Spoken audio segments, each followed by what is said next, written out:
súper, de mucha información esta que estamos terminando. Empezamos con el presidente junto con la primera ministra de Italia. No, perdón, empezamos con el presidente primero recibiendo a Macron, el presidente francés. Seguimos con el presidente del grupo de los 20. Después, justamente, con la primera ministra italiana. Según lo que cuentan hoy, algunos, algunos de, digamos, los analistas económicos, Bonelli y otros más que escribieron hoy, Claudio Jacquelin, son las firmas que en general aparecen los viernes. Según lo que cuentan hoy, Macron tuvo un rol bastante especial en este día y medio que compartió con Milei en Buenos Aires, porque fue el que logró. Vieron que yo durante toda la semana dije qué buen trabajo el de el ministro, el flamante canciller Wertheim, Gerardo Wertheim, porque alguien había convencido a Milei de no aislar absolutamente a la Argentina, porque ustedes saben que si hubiera sido por Milei, el documento que escribió, entre otras cosas, la Cancillería brasileña, con ideas absolutas de Lula da Silva, Milei no lo compartía casi en nada. Sin embargo, la Argentina termina firmando ese documento.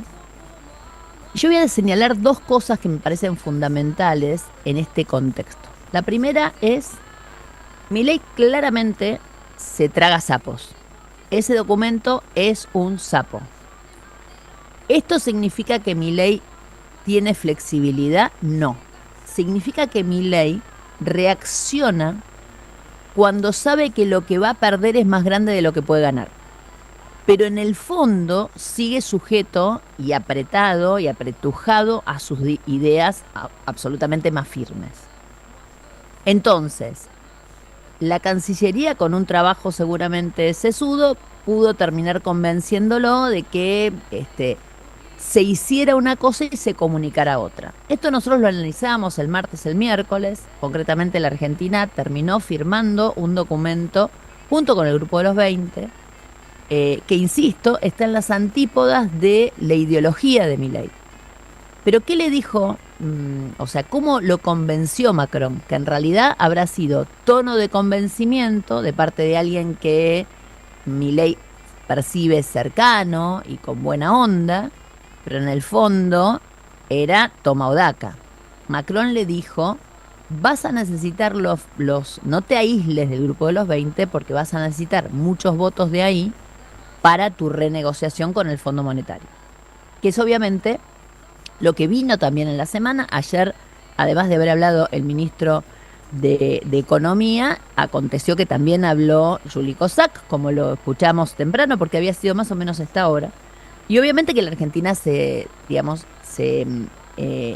comienza, digamos, un camino para tratar de ver qué hace con esta deuda externa, que ustedes saben bien, evidentemente, tiene que ser renegociada, entre otras cosas porque todo el plan de pagos que en su momento Guzmán pergenió para un año como el que empezamos ahora, el 2025, es imposible de pagar. Y todo el mundo sabía esto, antes o después.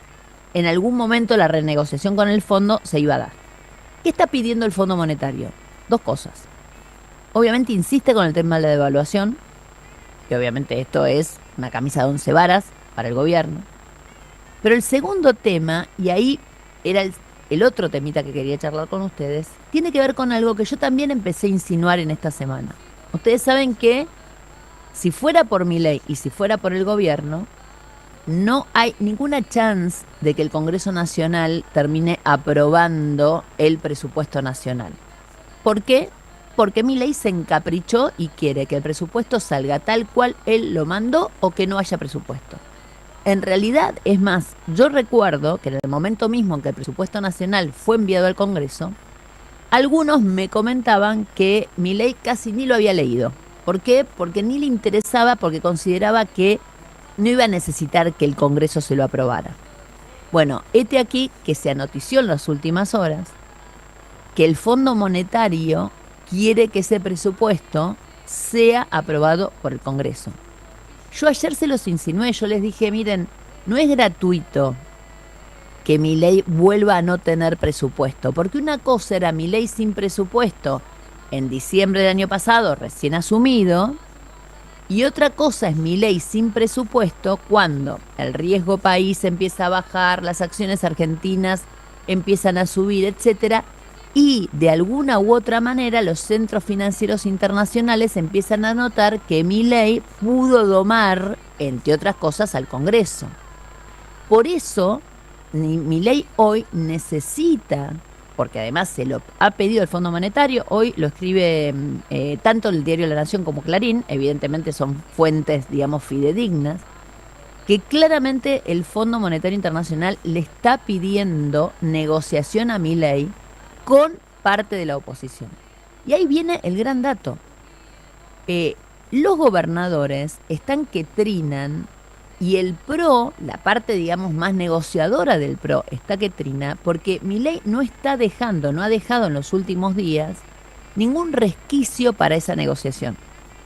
Todo lo que plantean es absolutamente, digamos, contestado con un no. Entonces, no hay posibilidad si no hay flexibilización. Yo imagino que hasta ahora los integrantes más negociadores del gobierno nacional deben estar dándole vueltas a una estrategia que vienen usando últimamente.